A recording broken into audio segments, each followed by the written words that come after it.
అందరికీ నమస్కారం అండి. Welcome to Q9 TV. ఈరోజు మనం ఒక ప్రముఖ రాజకీయవేత్త ఇంటర్వ్యూ తీసుకోబోతున్నామండి. ఆయన ఎవరో కాదు, అభివృద్ధికి పర్యాయ పదం, ముక్కుసూటితనం ఆయనకే సొంతం. విజయవాడ పార్లమెంట్ సభ్యులు కేసినేని నాని గారితో ఇవాళ మన ఇంటర్వ్యూ. నమస్కారం అండి నాని గారు. ముందుగా మీకు సంక్రాంతి శుభాకాంక్షలు. Thank you so much sir. Nani గారు, అసలు మీ రాజకీయ ప్రస్థానం అసలు ఎలా ప్రారంభమైంది?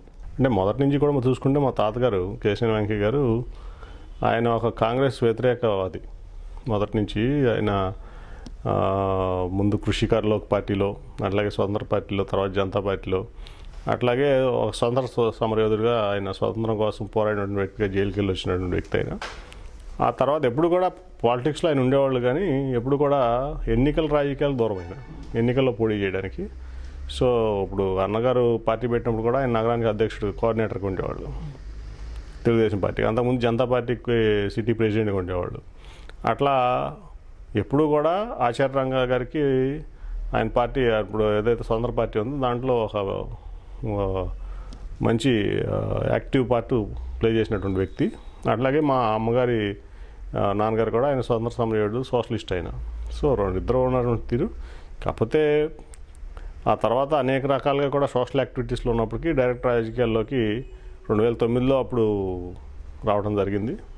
ఆ తర్వాత 2013లో నన్ను ఇక్కడ పార్టీకి అవసరమైనటువంటి తరుణంలో విజయవాడ పార్లమెంట్ అభ్యర్థిగా 2013 జనవరిలో చంద్రబాబు నాయుడు గారు ప్రకటించి ఇక్కడ పంపించడం జరిగింది. అప్పటి నుంచి కూడా టోటల్గా సిటీ మీద దృష్టి పెడతాం.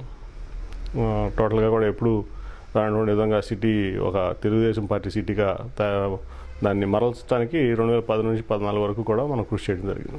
ఎక్కడ చూసినా ఇప్పుడు స్టూడెంట్స్ దగ్గర నుంచి, ముసలాళ్ళ దగ్గర నుంచి, అటు వేరే స్టేట్స్ కూడా మాట్లాడుకుంటుందంటే విజయవాడ గురించి ప్రస్తుతం చెప్పాలంటే. అంటే గ్రీనరీ కానివ్వండి, డెవలప్మెంట్ కానివ్వండి, ఇంకా జరుగుతున్న అభివృద్ధి కానివ్వండి, ఎక్కువ నోళ్లలో నానుతుంది విజయవాడ. సో విజయవాడ అనగానే కేసినేని నాని గారు గుర్తొస్తారు. సో ఇప్పుడు 20 ఏళ్ల కళ కనకదుర్గ ఫ్లైఓవర్ అనేది. సో దాని గురించి మీరేం చెప్తారంటే ఇంకా ఎన్ని రోజులు పడుతుంది కనకదుర్గ ఫ్లైఓవర్? విజయవాడ డెవలప్మెంట్ అనేది ఎప్పుడో జరగాల్సినటువంటి అవసరం ఉంది.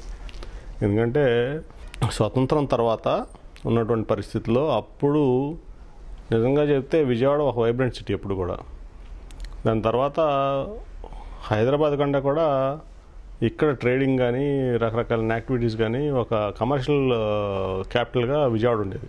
ఆ రోజుల్లో చెన్నైలో రాజధాని ఉంటే మనకి 53 వచ్చే వరకు కూడా చెన్నై తర్వాత విజయవాడే క్యాపిటల్ లాగా ఉండేది, కమర్షియల్ క్యాపిటల్ లాగా కానీ, లేకపోతే మీడియా క్యాపిటల్గా కానీ. ఆ రోజుల్లో ఆంధ్రపత్రిక అవనండి, మన ఆంధ్రజ్యోతి అవనండి, ఇటువంటి సంస్థలన్నీ కూడా మీడియా హౌసెస్ అవనండి, లేకపోతే మీకు సినిమా హౌసెస్ కూడా ఇక్కడే ఉండేవి. అట్లాగే రకరకాల ఉన్నటువంటి ట్రేడింగ్ అవనండి, హోల్సేల్ యాక్టివిటీ అవనండి, ఇవన్నీ కూడా విజయవాడలో ఉండి. తర్వాత ఎన్టీ రామారావు గారు హైదరాబాద్ వచ్చిన తర్వాత హైదరాబాద్ యొక్క ఇంపార్టెన్స్ పెరగడం, అక్కడ లాండ్ ఆర్డర్ కంట్రోల్లో రావడం, దాని తర్వాత అందరూ కూడా హైదరాబాద్ మీద దృష్టి సారించారు. సో దాదాపు కొన్ని దశాబ్దాలుగా ఎప్పుడైతే 53లో చెన్నై నుంచి ఆంధ్ర విడిపోయిందో తమిళనాడు నుంచి, ఆ తర్వాత 56లో హైదరాబాద్ స్టేట్ వచ్చి ఆంధ్రలో కలవటం, హైదరాబాద్ క్యాపిటల్ అవటం, దాని తర్వాత విజయవాడకి అనేది విజయవాడ నుంచి కూడా ఇక్కడ ఉన్నటువంటి వ్యక్తులందరూ కూడా డెవలప్మెంట్ కోసం, అట్లాగే ఎదుగుదల కోసం హైదరాబాద్లో బేస్గా చేసుకుని మారడం జరిగింది.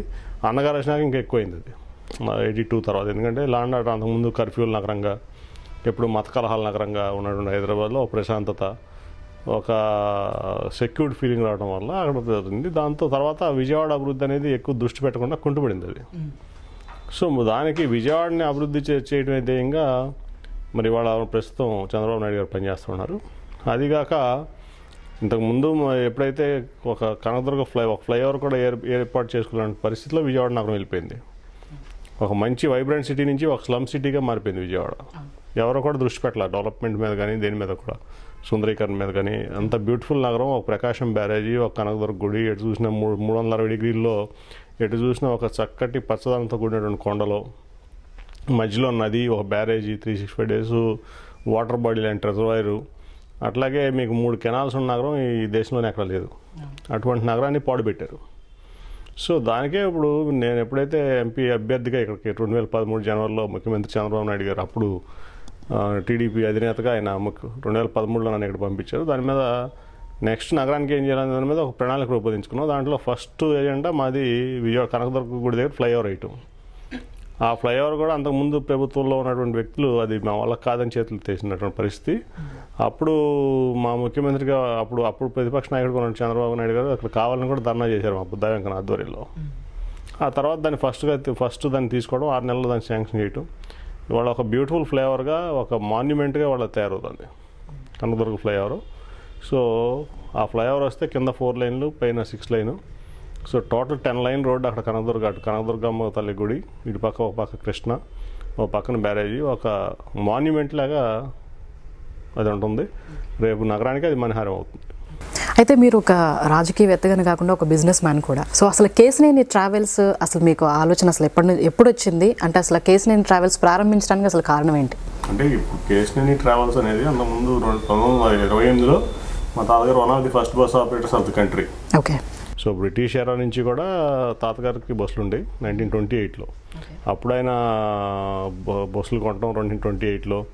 తర్వాత ఇక్కడ నుంచి రంగూన్ పడవల్లో వెళ్ళి ఆ బస్సులు ఎట్టా నడపాలో కూడా అప్పుడు బ్రిటిషర్స్ అక్కడ ట్రైనింగ్ ఇచ్చారు. సో అక్కడ ట్రైన్ అవ్వటం, రావటం, మళ్ళీ ఇక్కడ బస్సులు నడపటం. 1958లో నేషనలైజ్ అయినప్పుడు కూడా దాదాపు 58 బస్సులు ఉండే ఆయనకి. అట్లా ఆయన నడిపినటువంటి సంస్థ. సో అప్పటి నుంచి కూడా ఆ రోజులో సీతారామయ్య బస్ సర్వీస్ అని ఉండేది.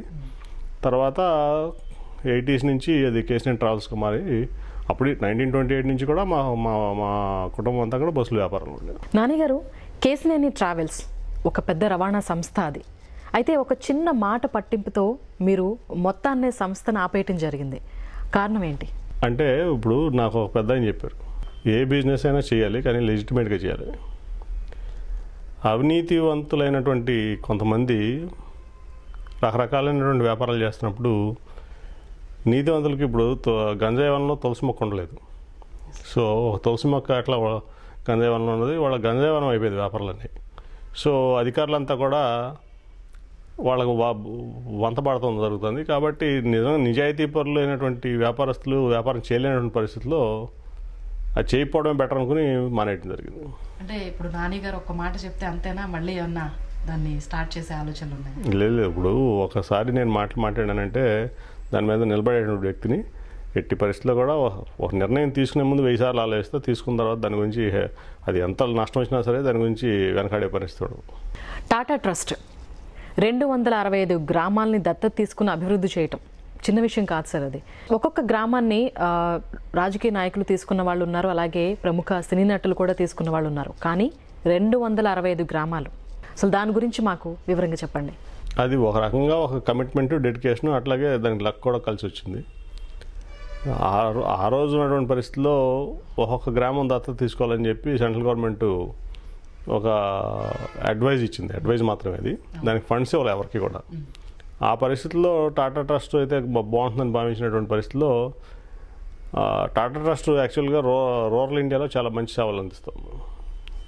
కాకపోతే అక్కడక్కడ చిన్న ఒక గ్రామంలో 2 గ్రామాల్లో దేశవ్యాప్తంగా చేస్తున్నటువంటి సేవలు నేను ఎప్పుడైతే రతన్ టాటాతో మాట్లాడి ఒక టోటల్ పార్లమెంట్లో ఉన్న గ్రామాలన్నీ కూడా మీరు దత్తత తీసుకుంటే దానికి ఒక ఇంపాక్ట్ ఉంటుంది. ఆ ఇంపాక్ట్ దేశం మొత్తం మీద కూడా వస్తుంది. ఒక పార్లమెంట్ని ఈ రకంగా పార్లమెంటరీ కాన్స్టిట్యున్సీని ఈ రకంగా అభివృద్ధి చేస్తే దేశం మొత్తం మీద కూడా మనం ఇంపాక్ట్ క్రియేట్ చేయొచ్చు అనేది ఆయన ఒప్పించగలిగాం. అదే టర్నింగ్ పాయింట్ దీనికి. సో ఆయన వచ్చిన తర్వాత ఆయన ఇక్కడ రావటం, 265 విలేజెస్ డెవలప్మెంట్కి ఎంఓయూ చేసుకోవడం, ఆ తర్వాత చూసినటువంటి పరిణామాలు చూస్తే నిజంగానే అద్భుతాలు జరిగినాయి. అది నా అదృష్టం, ఇక్కడ ప్రజల అదృష్టం. విజయవాడ రాజకీయ రాజధాని అయితే మీ ఎమ్మెల్యేలకి మీకు చాలా హెల్దీ ఎన్వైరన్మెంట్ ఉంటుంది. అది ఎలా సాధ్యపడుతుంది? అంటే ఇంతకుముందు టీడీపీలోనే చాలా అసలు ఒక లీడర్షిప్ అనేది చాలా వ్యాక్యూమ్ ఉన్నటువంటి పరిస్థితి ఉండేది 2013కు ముందు. నేను ఎప్పుడైతే విజయవాడ పార్లమెంట్కి ఇన్ఛార్జి ముఖ్యమంత్రి గారు అనౌన్స్ చేశారో ఆ రోజు నుంచి కూడా ఒక రోల్ క్లారిటీతో పనిచేసాం. ఎవరి రోల్లో ఇంకొకళ్ళు ఇంటర్ఫిరెన్స్ అనేది చాలా లేకుండా చేసినటువంటి పరిస్థితి. ఏదన్నా ఇష్యూ ఉంటే అందరం కూర్చొని మాట్లాడుకోవటం, దాని మీద ఒక సొల్యూషన్కి రావటం. అట్లాగే ఎవరి రోల్ వాళ్ళది, కార్పొరేటర్, గ్రామ స్థాయిలో గ్రామ సర్పంచ్ రోలు, పార్టీ ప్రెసిడెంట్, అట్లాగే ఎంపీ రోల్ ఏంటి, ఎవరి కాళ్ళకు రోల్ క్లారిటీ ఉన్నప్పుడు, ఒకళ్ళని గౌరవించుకున్నప్పుడు, ఒకళ్ళని ప్రేమించుకున్నప్పుడు, ఒకళ్ళు రెస్పెక్ట్ చేసుకున్నప్పుడు ఎటువంటి ఇబ్బంది ఉండదు. అదే విజయవాడ పార్లమెంట్లో జరుగుతుంది. నాన్నగారు, పార్లమెంట్లో అవిశ్వాస తీర్మానం ప్రవేశపెట్టే సమయంలో చివరిగా మీరు కంక్లూడ్ చేశారు ఆ తీర్మానం ప్రవేశపెట్టిన తర్వాత. అయితే ఆ కంక్లూడ్ చేసే సమయంలో మీరు ప్రధాని మోదీపై కొన్ని చమత్కారాలు విసిరారు. అంటే అది దేశవ్యాప్తంగా కూడా చాలా వైరల్ అయింది అది. అయితే ఆ మాటలకి మీకు అప్రిసియేషన్ వచ్చిందా, లేదంటే విమర్శలు వచ్చాయా? అసలు దాని గురించి మీరేమంటారు? అంటే కామన్ మ్యాన్లో ఉన్నటువంటి మాటే నేను చెప్పాను తప్ప నేనేమి దాన్ని ఎగ్జాగరేట్ చేసి చెప్పడం ఏం లేదు. అది ఒక కామన్ మ్యాన్ పడేటువంటి ఆవేదన, ఎస్పెషలీ ఆంధ్రప్రదేశ్లో ఉన్న 5 కోట్ల మంది పడే ఆవేదన. ఎందుకంటే మనం గతంలో చూస్తే మోడీ అప్పుడు ఉన్నటువంటి ప్రధాని అభ్యర్థిగా దేశవ్యాప్తంగా కూడా అతను ప్రచారం చేసేటప్పుడు అనేక రకాలైనటువంటి వాగ్దానాలు చేయడం జరిగింది. ఆ వాగ్దానాలన్నీ కూడా ఫెయిల్ అయ్యాడు మోడీ. తర్వాత ఆంధ్రప్రదేశ్ విషయంలోకి వస్తే నిజంగా కూడా చేయగలిగినటువంటి పనులు కూడా చేయనటువంటి పరిస్థితి ఉంది. అట్లాగే ఇక్కడికి వచ్చి తిరుపతి సభలో కానీ, నెల్లూరు సభలో కానీ, గుంటూరు సభలో కానీ ఢిల్లీని మించిన రాజధానిని చేస్తాను, కడతాను ఆంధ్రప్రదేశ్కి అని చెప్పి చెప్పడం జరిగింది ఆయన. అట్లాగే స్పెషల్ కేటగిరీ స్టేటస్ ఇస్తానని చెప్పడం జరిగింది. అట్లాగే ఏదైతే దీంట్లో ఏపీ రీఆర్గనైజేషన్ యాక్ట్లో 2014లో పెట్టినటువంటి హామీలన్నీ నెరవేరుస్తారని చెప్పి చెప్పడం జరిగింది ఆ సభల్లో. నమ్మారు జనం అతన్ని. నమ్మి తర్వాత ఎప్పుడైతే అతను మనకు చెప్పిన వాగ్దానాలు పూర్తి చేయట్లేదో, న్యాయపరంగా చట్టపరంగా మనకు రావాల్సినటువంటి హక్కులన్నీ కూడా కాలు రాస్తున్నప్పుడు ఒక రాష్ట్రాన్ని అనగదొక్కుతున్నాడు మోడీ అనేది ఇక్కడ ఉన్నటువంటి 5 కోట్ల మంది ఆవేదన. ఆ ఆవేదన నాలో కూడా ఉంది. కాబట్టి ఆయన పార్లమెంట్లో నేను ప్రవేశపెట్టినటువంటి అవిశ్వాస తీర్మానం అంతకుముందు అనేకసార్లు ఎవరు ప్రవేశపెట్టినా రానటువంటి పరిస్థితిలో నేను ప్రవేశపెట్టిన అవిశ్వాస తీర్మానం ఆ రోజు స్పీకర్ టేకప్ చేసింది. నేను ఎండింగ్ కంక్లూజన్ ఇవ్వాల్సి అవసరం వచ్చింది. కాబట్టి అంతకుముందు ఆయన చేసినటువంటి సభలో ఆయన చేసినటువంటి హావభావాలు చూసినటువంటి తీరు చూస్తే నిజంగా ఇన్ని మాటలు మాట్లాడి, ఇంత వాగ్దానాలు చేసి, ఇన్ని ప్రామిస్లు చేసి, తప్పుడు వాగ్దానాలతో అధికారంలోకి వచ్చి ఈరోజు చేస్తున్నటువంటి తీరు నాకు నచ్చలేదు. అంతకుముందు కూడా ఆవేదనతో ఉన్నాం కాబట్టి ఆ ఆవేదన మీద రిఫ్లెక్ట్ అయింది తప్ప స్పెషల్గా దాని గురించి మోడీని తిట్టాలని లేకపోతే ఇంకోటి కాదు. అది అప్రిషియేషనా డిప్రిషియేషన్ అంటే అవన్నీ క్యాల్కులేట్ చేసి నేను ఎప్పుడు కూడా ఒక మాట మాట్లాడిన తర్వాత దాని మీద ఇంపాక్ట్ అనాలిసిస్ అనేది నాకు అనవసరం. నేను మనసులో ఉన్నది మాడతా, ఎతడోడు ఏమనుకున్నా నాకు అనవసరం. నేనైతే తప్పు చేయను. అయితే ఇప్పుడున్న ప్రధాన ప్రతిపక్షం ఏం చేసిందంటే విభజన సమస్యలు, విభజన తర్వాత ఏదైతే వాళ్ళు హామీలు ఇచ్చారో అవి ఏమి మీరు అన్నట్టు ఇప్పుడు మోడీ గారు ఏవి హామీలు ఇచ్చిన ఏవి కూడా నెరవేర్చలేదు.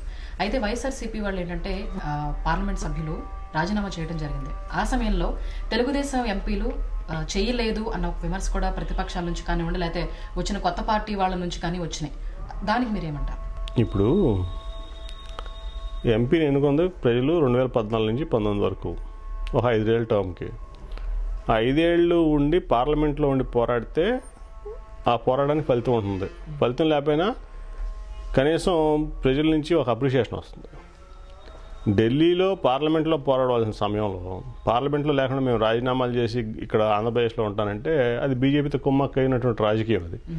అట్లా ఎక్కడ చూస్తే ఆంధ్రప్రదేశ్లో నెల ప్రజాప్రతినిధులు శాలరీస్ తీసుకుంటారు, అసెంబ్లీకి వెళ్ళరు. అసెంబ్లీలో ప్రజల తరపున పోరాడవలసినటువంటి సమయంలోనేమో ఇంట్లో ఉంటారు. ఢిల్లీలో ఉండాల్సిన ఎంపీలేమో రాజీనామా చేసి గల్లీలో ఉంటారు. గల్లీలో ఉండాల్సిన సమయంలో ఢిల్లీలో ఉంటారు, ఢిల్లీలో ఉండాల్సిన సమయంలో గల్లీలో ఉంటారు. కాబట్టి వీళ్ళు అసలు ప్రజాప్రతినిధులుగానే పనికిరారు. సో వాళ్ళు రాజీనామా చేసి ఎక్కడున్నా ఒకటే. యాక్చువల్గా అయితే పార్లమెంట్లో లాస్ట్ సెషన్ వరకు కూడా మన హక్కుల కోసం పోరాడాలి. ఎంపీగా ప్రజలు ఎన్నుకున్న తర్వాత మీకు ప్రజలు ఓటేసినందుకు వాళ్ళ ఆశల్ని వమ్ము చేశారు ఈ వైసీపీ ప్రజాప్రతినిధులు ఎవరైతే ఉన్నారో. పోరాడి ఉంటే దానికి ఫలితం వచ్చిందో లేదో, ఫలితం వస్తే మన పోరాట ఫలితం రాకపోతే మళ్ళీ పోరాడతాం నెక్స్ట్ టర్మ్లో. అంతేగాని మనం పోరాటాన్ని మధ్యలో వదిలేసి పారిపోయి వస్తాం అనేది అది కరెక్ట్ కాదని నా భావన. అంటే ఇప్పుడు అయితే మంత్రివర్గంలో విభేదాలు ఏం లేవు, అందరూ హెల్దీగానే ఉన్నారు. ఏ మంత్రివర్గంలో? మొత్తం అంతా టీడీపీ తెదేపాకు సంబంధించిన మంత్రివర్గంలో వర్గాలు ఏం లేవు, వర్గ విభేదాలు ఏం లేవు అని చెప్పగలరా? మంత్రివర్గంలో వర్గ విభేదాలు ఉండడానికి నా అవకాశం లేదు అసలు. అంటే టీడీపీ ఒక క్రమశిక్షణ కలిగిన పార్టీ. మీకు నందమూరి తారక రామారావు దగ్గర నుంచి కూడా వస్తున్న సిద్ధాంతంలో ఏంటంటే పార్టీ బేస్డ్గా ఏదైనా ఉంటే కనుక పార్టీ ఇంటర్నల్ మీటింగ్స్లో మాట్లాడుకుంటారు తప్ప రోడ్డుకి ఎక్కువ విభేదాలు పడేటువంటి పార్టీ తెలుగుదేశం పార్టీ కాదు. అమరావతి ఇప్పుడు డెవలప్మెంట్ జరుగుతుంది అన్నది ప్రపంచం మొత్తం తెలిసిన విషయం. ఎలాంటి టెక్నాలజీస్ వాడుతున్నారు అన్నది కూడా అందరికీ తెలిసిన విషయం. అయితే అక్కడికి వెళ్ళని ప్రజాప్రతినిధులు ఎమ్మెల్యేస్కే డెవలప్మెంట్ ఉంది, అక్కడ ఎమ్మెల్యేస్కే కట్టిస్తున్నారు, ప్రజల్ని గాలి వదిలేశారని అంటున్నారు. దానికి ఏమంటారు? ఇప్పుడు జరిగేది ఎవరైనా చూడొచ్చు. అదేమో అగ్గిపెట్టో లేకపోతే బిస్కెట్ ప్యాకెట్ కాదు, జేబులో చాక్లెట్ కాదు, జేబులో పెట్టుకుంటానికి దాచేయడానికి. ఉన్నదంతా కళ్ళకు కట్టినట్టు అమరావతిలో అక్కడ జరిగే డెవలప్మెంట్ కనపడతా ఉంది. అక్కడ రోడ్లు అవనండి, లేకపోతే కట్టే బిల్డింగ్స్ అవనండి, అన్నీ ఎవరైనా వెళ్ళి చూసుకోవచ్చు. అది చూస్తే వాళ్ళకి అర్థమవుతుంది. కళ్ళు తెరిచి చూడాలి. ఎవరన్నా కళ్ళు లేని కబోదులు ఎవరిస్తే మనం ఏం చేయలేము దానికి. అదే ఒక్క ఇటుకు కూడా పడలేదు, ఇంకా డెవలప్మెంట్ ఏం లేదు అని మాట్లాడుతూ ఉన్నారు. అది ఒక్క ఇటుకి పడిందో, ఎన్ని ఇటుకలు పడినాయో, ఎన్ని బిల్డింగ్లు అయినాయో కూడా అక్కడికి వెళ్ళి చూస్తే అర్థమవుతుంది. ఇప్పుడు హైకోర్టు కూడా ఆల్రెడీ సుప్రీంకోర్టు డైరెక్షన్ ఇచ్చింది. హైకోర్టు కూడా మనం మొదలైంది.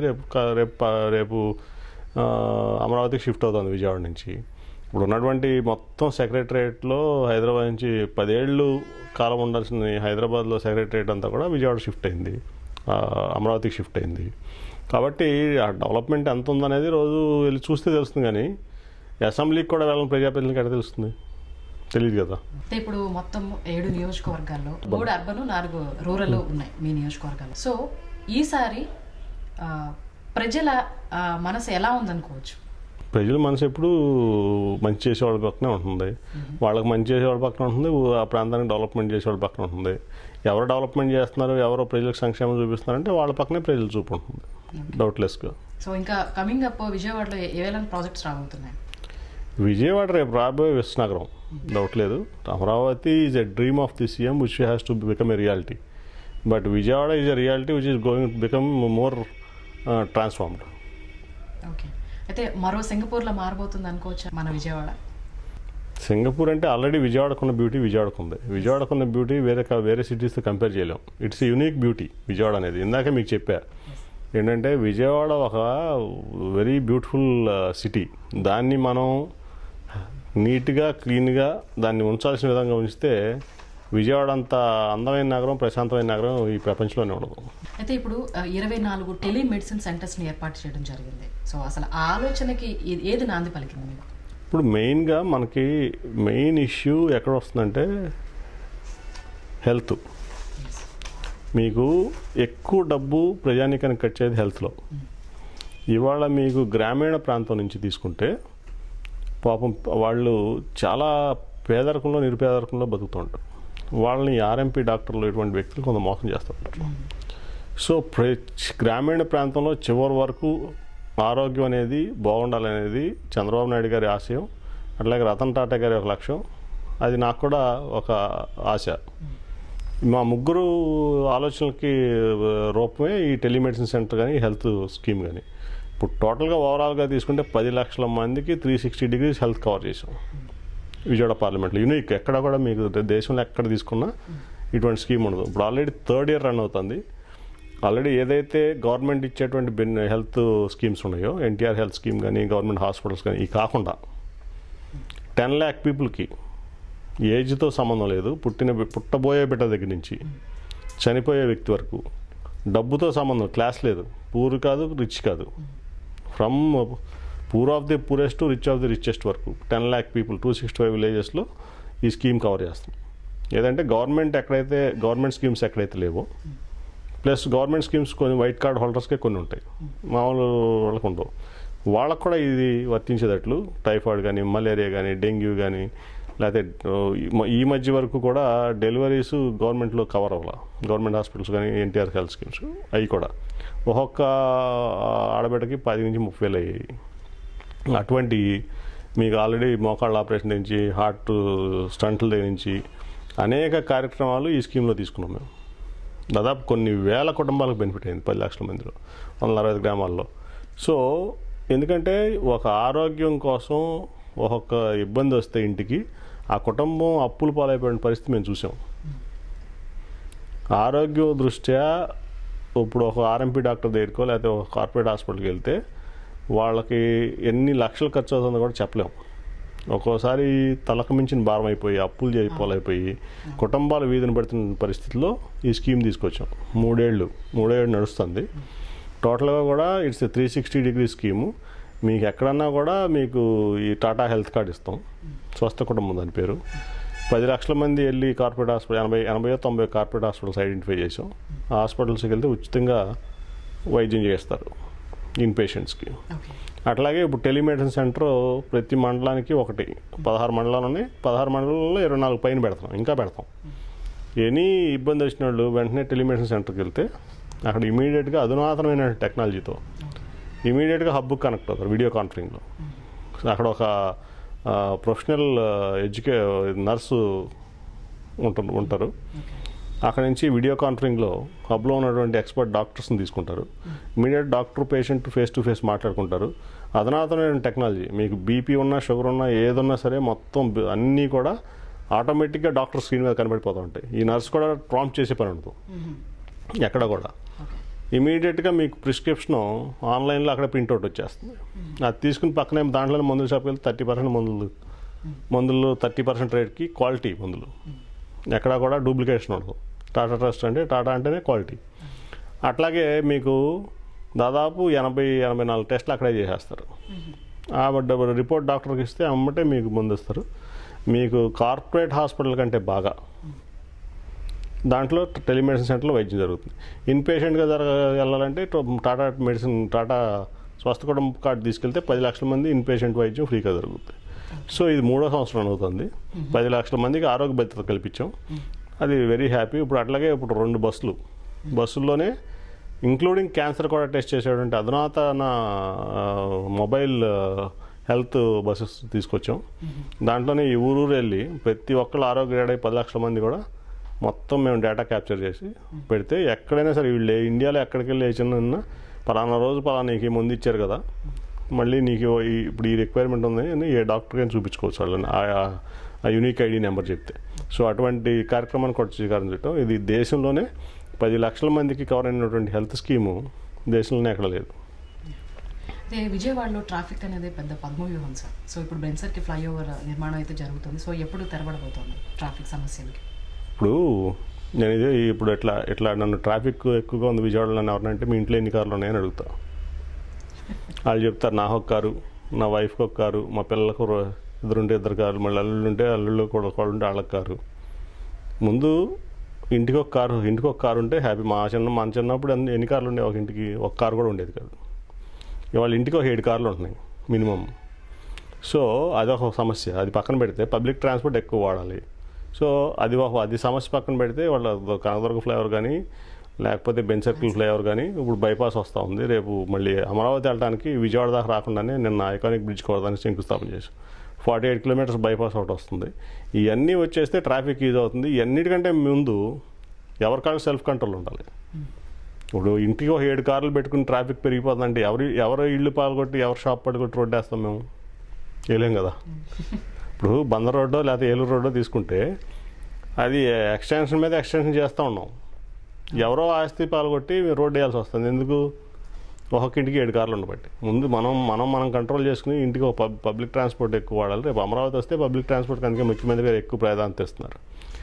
సో పబ్లిక్ ట్రాన్స్పోర్టేషన్ అనేది ఎక్కువ వాడితే మనకి ట్రాఫిక్ కష్టాలు ఉండవు. అది ఓకే, అదొక ఆస్పెక్టు. ఇన్ఫ్రాస్ట్రక్చర్ కూడా మేము మ్యాక్సిమం ఇప్పుడు ఆల్రెడీ కనకదుర్గ ఫ్లైఓవర్ 2-3 నెలల్లో రెడీ అయిపోద్ది. బెంచ్ సర్కిల్ ఫ్లైఓవర్ ఒక వింగ్ 2-3 నెలల్లో అయిపోతుంది. అది అవ్వగానే 2వ వింగ్ స్టార్ట్ చేస్తాం. అట్లాగే బైపాస్ కూడా త్వరలోనే దాని టెండర్ అవుతుంది, అది కూడా స్టార్ట్ చేస్తాం. అట్లాగే ఇన్నర్ రింగ్ రోడ్ వస్తుంది, అవుటర్ రింగ్ రోడ్ వస్తుంది. అన్నీ కూడా వచ్చేపటికి మీకు ఈ ట్రాఫిక్ అంతా కూడా ఈజీ అయిపోద్ది. ఓకే. అయితే సార్ ఇప్పుడు రాజకీయాల్లో వచ్చే విమర్శల్ని మీరు ఎలా రిసీవ్ చేసుకుంటారంటే అసలు వాటికి సింగిల్ లైన్లో మీరు చెప్పాలంటే రాజకీయ విమర్శలకి మీరు ఏం చెప్తారు? ఇప్పుడు 2 రకాలు ఉంటాయి రాజకీయ విమర్శలు. ఒక సద్విమర్శ అంటే ఫీడ్బ్యాక్. వాళ్ళు ఏంటంటే వచ్చి ఇక్కడ తప్పు జరుగుతుంది, మీరు దాన్ని కరెక్ట్ చేసుకోండి అంటారు. అది సద్విమర్శ కింద తీసుకోవాలి. కొంతమంది ఉంటారు ప్రతిపక్ష పార్టీలు కావాలని విమర్శ చేస్తారు. విమర్శ చేయాలి కాబట్టి చేస్తారు. దాన్ని రాజకీయ పరంగానే చూడాలి, దాన్ని రాజకీయ అంశంగానే పరిగణిస్తుంది. దాన్ని కట్టుతోటగానే ఉంటాం ఆ విషయాల్లో. సో ఈ 2 ఒకటేంటంటే మన మంచి కోసం, మన పార్టీ మంచి కోసం, లేకపోతే ఒక సమాజం మంచి కోసం, ఒక ప్రాంతం మంచి కోసం చేసే సద్విమర్శ, దాన్ని పాజిటివ్గా తీసుకుంటాం. అట్లాగే రాజకీయపరమైన విమర్శ ఏంటి, మంచి చేసినా విమర్శిస్తారు, చెడు చేసినా విమర్శిస్తారు. మంచి చేసిన విమర్శించినప్పుడు దాన్ని కట్టుతోటగా పొలిటికల్గానే దాన్ని హ్యాండిల్ చేస్తాం. 2019 సార్వత్రిక ఎన్నికల్లో నాని గారు ఎంపీగానే పోటీ చేస్తున్నారా? ఈ క్వశ్చన్ చాలామంది అడుగుతారు నన్ను. అప్పుడు నేను ఏమడుగుతా అంటే, నేను ఎంపీగా ఉంటే బెటర్ అనుకుంటున్నారా, ఎమ్మెల్యేగా ఉంటే బెటర్ అనుకుంటున్నా నేనే అడుగుతా వాళ్ళని. ఇప్పుడు నేను ఇప్పుడు 10 లక్షల మందికి ఆరోగ్య భద్రత ఇవ్వగలిగాను, 265 గ్రామాలు డెవలప్ చేయించగలిగాను. నేను ఎంపీగా ఉండబట్టే కదా. నా స్థాయి ఇప్పుడు ఎమ్మెల్యే స్థాయి అయితే నేను ఇప్పుడు అంత పని నేను చేయగలిగేవాడినా. కాబట్టి నా స్థాయికి తగ్గది ఎంపీ, కాబట్టి నేను ఎంపీగానే ఉంటాను. ప్రజల తీర్పు. టాటా ట్రస్ట్ ఇప్పటికే చాలా అభివృద్ధి కార్యక్రమాలు చేసింది, ఇంకా భవిష్యత్తులో ఎలాంటి యాక్టివిటీస్ చేయబోతోంది, దాని గురించి చెప్పండి.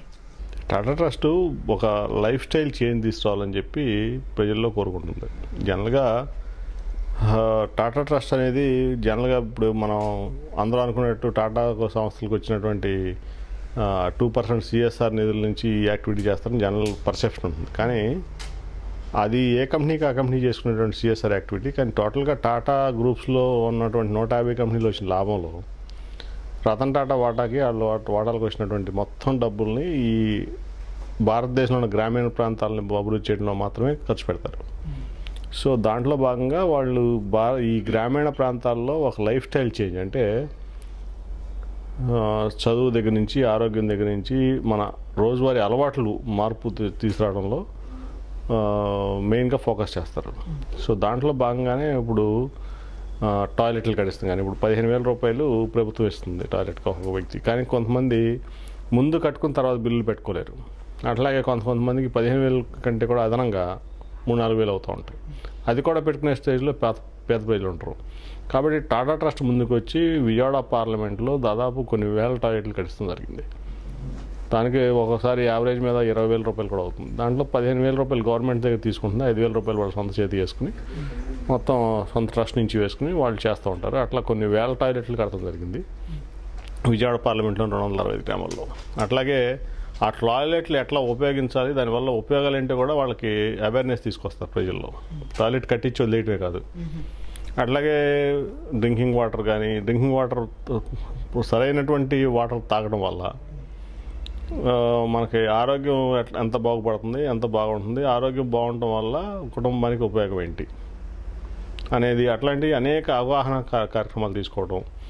అట్లాగే మీకు చిన్నపిల్లలకు అంగన్వాడీలు ఉంటే విజయవాడ పార్లమెంట్లో దాదాపు 950 పైన అంగన్వాడీ కేంద్రాలు ఉంటాయి. అవన్నింటిని కూడా ప్రీ స్కూల్స్ కింద మంచి కార్పొరేట్ ప్రీ స్కూల్స్ అట్లా ఉంటాయి సిటీస్లో, అట్లా ఉండాలని చెప్పి ఒక్కొక్క అంగన్వాడీకి 3.5 లక్షలు పెట్టి బాగు చేపిస్తాం చేయడం జరిగింది. దాంట్లో ఇప్పుడు 130 పూర్తయినాయి. ఇంకా ఎన్నైతే అన్ని త్వరలోనే పూర్తి చేస్తాం.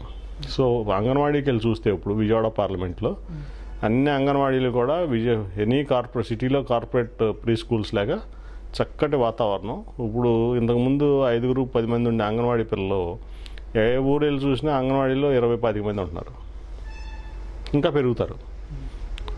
అట్లాగే దాంట్లో కావాల్సినటువంటి బెంచీలు కానీ, ఫర్నిచర్ కానీ, డ్రింకింగ్ వాటర్కి వాటర్ ఫిల్టర్స్ కానీ అటువంటి అన్నీ కూడా ప్రొవైడ్ చేయడం జరుగుతుంది. అట్లాగే హెల్త్ విషయంలో ఇందాక మీకు చెప్పే 360 degrees హెల్త్ కవర్ చేయడం జరిగింది. అట్లాగే దాని తర్వాత ఈ 8వ క్లాస్ డ్రాప్అవుట్స్, 9వ క్లాస్ డ్రాప్అవుట్స్, 10వ క్లాసు, 11, 12 ఇంటర్మీడియట్ ఇటువంటి వాళ్ళందరికీ కూడా ఒక స్కిల్ డెవలప్మెంట్ పెట్టి అనేక రకాల స్కిల్ డెవలప్మెంట్ కార్యక్రమాలు ఇచ్చి కొన్ని వేల మందికి ఇప్పుడు ఉద్యోగాలు స్కిల్ డెవలప్ చేపిస్తున్నాయి కదా, వాళ్ళకి ఉద్యోగాలు ప్లేస్మెంట్ ఇప్పిస్తాం కూడా చేస్తాం. అట్లాగే రకరకాల యాక్టివిటీస్ ఇప్పుడు కొన్ని పార్కులు డెవలప్ చేస్తున్నారు. ప్రతి ఊళ్ళో పార్క్ డెవలప్ చేస్తూ ఉన్నారు. ప్రతి ఊళ్ళో మీకు ఈ మన గార్బేజ్ కలెక్షన్కి రిక్షాలు ఇవ్వటం, అట్లాగే గార్బేజ్ బిన్స్ ఇవ్వటం, వెట్ గార్బేజ్కి, డ్రై గార్బేజ్కి, అట్లా అనేక రకాలైన కార్యక్రమాలు 1-2 కాదు, చెప్తే వెళ్తే పెద్ద లిస్ట్ ఉంటుంది. దీనికి అనేక రకాలైనటువంటి కార్యక్రమాలు తీసుకోవడం జరిగింది. సో ఓవరాల్గా కూడా ఇది ఒక చాలా గొప్ప ప్రోగ్రాం, భారతదేశానికి ఇది ఒక ఆదర్శం. అయితే సార్ ఇప్పుడు విజయవాడ కొండ మీద ఉన్న ఎవరైతే నివసిస్తూ ఉన్నారో వాళ్ళకి ఇళ్ల స్థలాలు పట్టాలు పంపిణీ అనేది ఒక దశాబ్దాల కళ. సో దాని గురించి త్వరలోనే అది ముఖ్యమంత్రి గారు ఆల్రెడీ క్లియర్ చేశారు. అది త్వరలోనే ఆ పట్టాలన్నీ కూడా రెగ్యులరైజ్ చేయడం జరిగింది. పట్టాలు ఇవ్వడం కూడా జరుగుతుంది. దాదాపు 3 లక్షల మందికి దానివల్ల బెనిఫిట్ వస్తుంది. చాలా మంచి కార్యక్రమం. అది ఆల్రెడీ ముఖ్యమంత్రి గారు అది క్లియర్ చేశారు. అది త్వరలోనే పట్టాల పంపిణీ కార్యక్రమం కూడా జరుగుతుంది. ఎన్టీఆర్ రైతు రథంలో నియోజకవర్గంలో ఒక ప్రత్యేకత ఉంది, అది మీ మాటల్లోనే వినాలనుకుంటున్నాను. అంటే ఎన్టీఆర్ రైతు రథం ముఖ్యమంత్రి గారు పెట్టిన ఒక స్కీమ్. అది ఒక్కొక్క ట్రాక్టర్కి లబ్ధిదారునికి 1,50,000 సబ్సిడీ మీద, గవర్నమెంట్ సబ్సిడీ మీద రైతు అది ఇవ్వడం. దాన్ని మేము డైరెక్ట్గా కంపెనీతో మాట్లాడి అది కొంతమందికి ఇవ్వగలిగాం.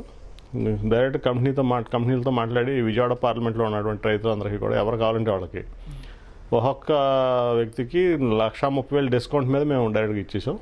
అట్లా కొన్ని వందలు ట్రాక్టర్లు రైతులు ఎవరు కావాలంటే ఇప్పటికైనా ఇస్తాం. అది నిరంతరం కొనసాగే ప్రక్రియ. ఎన్ని ట్రాక్టర్లు కావాలన్నా సరే, ట్రాక్టర్ పనిముట్లు కావాలన్నా సబ్సిడీ మీద డైరెక్ట్గా హోల్సేల్ మీద డిస్కౌంట్ డైరెక్ట్ మ్యానుఫ్యాక్చర్తో మాట్లాడి అరేంజ్ చేయడం జరుగుతుంది. ఎందుకంటే రైతు అనేది వెన్నెముక భారతదేశానికి, మన రాష్ట్రానికి. సో రైతు బాగుంటేనే మన దేశం కానీ, రాష్ట్రం కానీ, మన ఊళ్ళు కానీ బాగుంటాయి. ఆ ఫార్ములాలో ఇప్పుడు చేస్తాం. ఇంకోటి ఏంటంటే, ఇంకోటి కూడా చెప్పాల్సిన విషయం రైతుల గురించి వచ్చింది కాబట్టి, టాటా ట్రస్ట్ వారు ఇప్పుడు 60 ఎకరాలు గవర్నమెంట్ చంద్రబాబు నాయుడు గారు లాంగ్ లీజ్ మీద టాటా ట్రస్ట్కి ఇస్తున్నారు.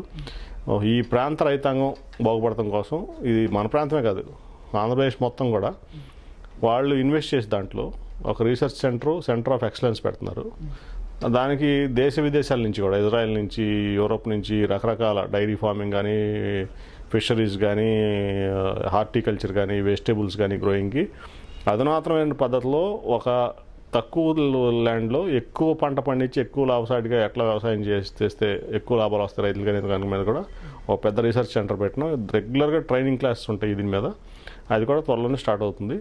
అది స్టార్ట్ అయితే అక్కడే రైతు వచ్చి అక్కడే 2-3 రోజులు ఉండి మొత్తం ట్రైన్ అయ్యి దాని మీద అవగాహన తెచ్చుకుని మళ్ళీ వెళ్ళి వ్యవసాయం చేస్తారు. ఎప్పుడు మళ్ళీ అతనికి డౌట్ వచ్చినా మళ్ళీ వచ్చి నిరంతరం 265 ఆల్రెడీ 6 ఇజ్రాయలీ సైంటిస్టులు ఆల్రెడీ ఇక్కడ ఉన్నారు. ఇంకా పెంచుతాం. ఇప్పుడు వన్స్ సెంటర్ రెడీ అయిపోతే దాదాపు కొన్ని వందల మంది సైంటిస్టులు ఈ ఆ బేస్లోంచి పనిచేయటం, నిరంతరం ఈ 265 గ్రామాల్లో వ్యవసాయాన్ని మానిటర్ చేయటం, 1 ఎకరంలో 100 ఎకరాలు అవుట్పుట్ ఎట్లా తీయాలి, 100 ఎకరాలు ప్రాఫిట్ ఎట్లా తీయాలి అనేది మా మోటు. సో 1 ఎకరం రైతుని 100 ఎకరాల రైతుగా చేయడం ధ్యేయంగా పనిచేస్తాం. మీ నియోజకవర్గంలో ప్రత్యేకంగా యువతకు అందించే చేయూత గురించి చెప్పండి. అనేక రకాల చేయూత అందిస్తాం. ఒకటి కాదు, ఇప్పుడు మేము ఉద్యోగాలు అని ఒకటి టీఎంఐ గ్రూప్తో కలిసి స్పాన్సర్ చేసాం. దాంట్లో అది just like mobile employment exchange. దాంట్లో ఎవరన్నా వచ్చి తిరుగుతూ ఉంటుంది. అది రోజుకో సెంటర్లోనో రోజుకో గ్రామంలోనో. దాంట్లో వచ్చి ఎవరైనా రిజిస్టర్ చేసుకుంటే ఒక పక్క ఎవరైతే ఉద్యోగాలు ఇచ్చేవాళ్ళు ఉన్నారో వాళ్ళకి రిక్వైర్మెంట్ ఉంటుంది సంస్థలకి, ఒక పక్క మా దగ్గర డేటా ఉంటుంది. ఈ రెండింటిని మ్యాచ్ చేసి ఈ క్యాండిడేట్స్ చెబుతాం, పలానా చోట నీకు క్వాలిఫికేషన్కి తగ్గ ఉద్యోగం ఉంది, వెళ్ళి చేరండి అని. దాంట్లో ఇంటర్వ్యూలో పాస్ అయితే జాయిన్ అవుతారు. అట్లా కొన్ని వేల మందికి ఇప్పించాం ఉద్యోగాలు. అట్లాగే టాటా స్కిల్ డెవలప్మెంట్ సెంటర్స్ ద్వారా కొన్ని వందల మందికి ఉద్యోగాలు ఇప్పిస్తుంది. ఎస్పెషలీ టాటా ట్రస్ట్ ద్వారా ఇక్కడ జరిగే యాక్టివిటీస్లో అనేక మంది హెల్త్ వాలంటీర్స్ అవనండి, నర్సులు అవనండి, ఏదైనా దాదాపు 2,400 మంది మన కాన్స్టిట్యున్సీ బేస్లో ఇక్కడే పనిచేస్తున్నారు. వాళ్ళ ఊళ్ళో ఉండి వాళ్ళు పనిచేస్తూ ఉన్నారు. సో ఇది చాలా పెద్ద ఎత్తున ఎంప్లాయ్మెంట్ క్రియేట్ చేయడం జరిగింది ఇక్కడ. సంక్షేమంలో భాగంగా పెన్షన్ కూడా మనకి సార్ చంద్రబాబు నాయుడు గారు పెంచడం జరిగింది. నిజంగానే ఇంటికి పెద్ద కొడుకు అయ్యారు ఆయన. అది చాలా గొప్ప విషయం. ఇంత బాధల్లో కూడా 10 times 200 నుంచి 2,000 చేయటువంటి మాటలు కాదు.